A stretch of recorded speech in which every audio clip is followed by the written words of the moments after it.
কি হলো, কে মারলো আপনাকে? আমি হাতিশালা 6 লাইনে যাচ্ছিলাম। আমাকে বললো তুই আইএসএফ করিস কেন? বলছে তুই আইএসএফ করবি না, তুই আইএসএফ করে এখানে ঘুরতেছিস কেন, তুই কি মোস্তান হয়ে গেছিস বলে আমাকে খুব মারে মারে মারলো। তবে যেটা শুনলাম সম্পূর্ণ ভিত্তিহীন, অভিযোগটা সম্পূর্ণ ভিত্তিহীন। আমাদের অফিসের সামনে নয়, হয়েছে কিছুটা দূরে লটারির দোকানের ওখানে। কারা মারলো? টিএমসির লোক মারলো, মনিরুল টুল সব মারলো। তাদেরকে চেনেন যারা মেরেছে? হ্যাঁ চিনি সবাইকে। ওই টাইমটা দেখতে পাইনি শামীমের অফিসের সামনে। ওই টাইমে পুলিশও ছিল, পুলিশও কিছু বলিনি। পুলিশ আমাকে বললো তুমি যাও, তুমি যাও এই বলে আমাকে বেশ সরিয়ে দিল। আমি ওপারে গিয়ে পুলিশ গাড়ির কাছে গিয়েও দাঁড়ালাম, দাঁড়াতে পারিনি, বসছিলাম, তাহলেও আমাকে পুলিশ কিছু বললো না। তারপর আমাকে যে যা পেরেছে পিছনে লাথি টাথি মেরেছে, আমাকে মেরেছে, অনেক লোক মেরেছে। ওখানে অনেক লোক ছিল। কতজন তবুও? ওখানে ছিল মনে করো 20-25 জন ছিল। যারা মেরেছে সব টিএমসির সব। আমাকে মারার কারণ আমাকে বলছে তুই আইএসএফ করিস কেন, তুই আইএসএফ করিস, তুই এখানে আইএসএফ করতে পারবি না বলে আমাকে খুব মারলো। আমাকে যে কি মারলো, আমি খাড়া হয়ে দাঁড়াতে পারছি না, মানে এতটুকু পরিমাণ আমাকে মারলো। আমার মেরে পাঞ্জাবি টাঞ্জাবি ছিঁড়ে দিয়েছে। বলছে তুই আইএসএফ করবি না বল, আমাকে পায়ে দিয়ে বলছে, 4-5 জন মিলে বলছে বল তুই আইএসএফ করবি না, তুই আইএসএফ করবি না। আমি ও কথা বলি না বলে আমাকে আরো মারলো, পিছন দিয়ে একটা কে লাথি মারলো, কোমর তো তুলতে পারছি না, আমাকে খুব মেরেছে। আমার বাড়ি ওয়ারি।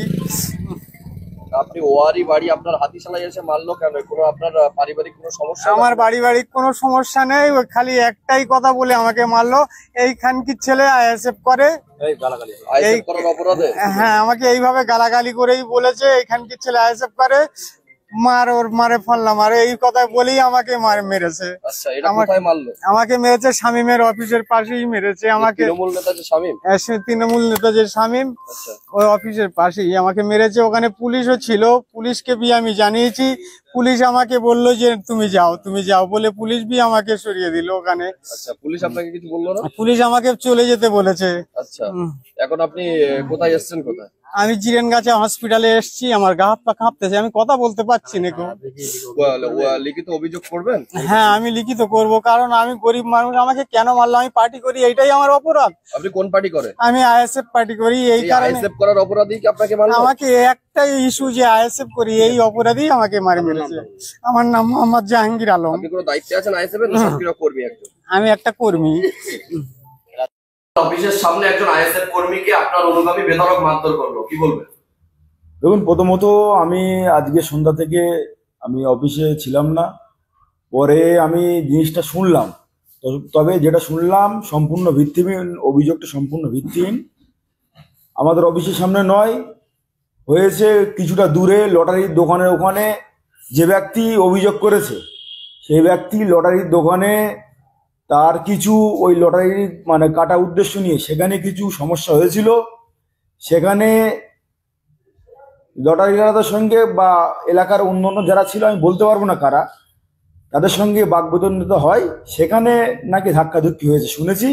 তবে উনি যে অভিযোগটা করেছে যে তৃণমূলের অফিসের সামনে, আমার অফিসের সামনে, দলের অফিসের সামনে বা আমাদের তৃণমূলের লোকজন মারধর করে, সম্পূর্ণ ভিত্তিহীন। এভাবে মিথ্যা কথা বলে কিভাবে? আমরা এতটুকু বলতে পারি যে ভাঙড়ে আমাদের নেতা শওকত মোল্লা মহাশয় তিনি যেভাবে সংগঠনটা সাজাচ্ছেন, তারপরে আইএসএফ আজকে দিশেহারা।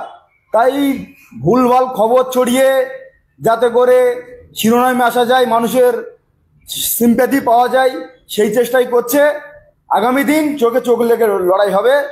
2026-এ আমরা জিতবো, কেউ আটকাতে পারবে না। সেই আইএসএফ কর্মী অভিযোগ করছেন যে আপনি আপনার যে দলীয় কার্যালয়, সেই কার্যালয়ের সামনে পাশে পুলিশও ছিল, পুলিশের কাছে গেলে পুলিশ তাকে আশ্বাস দেন, এবং আপনার দলীয় কার্যালয়ের সামনে কোনো সিসিটিভি আছে, সিসিটিভি ফুটেজ চেক করলে পাওয়া যাবে। কতটা সত্যি? চেক করুন, আমরা তো চাই যে যদি চেক করে যদি আমাদের অফিসের সামনে যদি এইখানে ঘটনা ঘটে, তাহলে তারপর আমি বলবো যে হ্যাঁ সঠিক। সম্পূর্ণ ভিত্তিহীন মিথ্যা কথা একদম। কি নাম আপনার? আমার নাম শামীম উদ্দিন, আমি ভাঙড় 2 ব্লক ট্রেড ইউনিয়নের সভাপতি। কি হলো? আমি 6 লেনে বসেছিলাম, আমরা কন্টিনিউ 6 লেনে ওঠা বসা করি। এবার ওই ভাইটা আমাদের সঙ্গে ওঠা বসা করে, ওর ভাইটার ওয়ারি 46 নম্বর বুথে বাড়ি। এবারে আমাকে ফোন করলো যে ভাই কোথায় আছে, আমি বললাম 6 লেনে। তা ওই চাটা খাই একসঙ্গে, সন্ধ্যেবেলা আরো একাধিক ছেলে পেলে আমাদের থাকে। এবার হঠাৎ বলে ফোন করছে, বলে আমাকে মারধর করছে। কোথায় মারধর করছে? 6 লেনে। কারা? বলে না শামীমের পার্টি অফিসের সামনে। হাউ করে কাঁদছে। এবার রীতিমতো আমরা ওখানে ওই জায়গায় আসলাম, এসে দেখি যে ও অচেতন অবস্থায় পড়ে আছে। এবার ওখান থেকে নিয়ে তাড়াতাড়ি করে হসপিটালে আসলাম, ওকে জিজ্ঞাসা করলাম যে কি হয়েছে, কারা মেরেছে। তারপরে বলছে যে শামীমের অফিসের সামনে তৃণমূলের কয়েকটা ছেলে মিলে ওকে মারধর করেছে। তাই আমি বলি, তাদের চিনতে পেরেছো? বলে প্রায় দিনে ওখানে থাকে বা লোক কম বেশি সবাইকে চেনে বলেই বললো।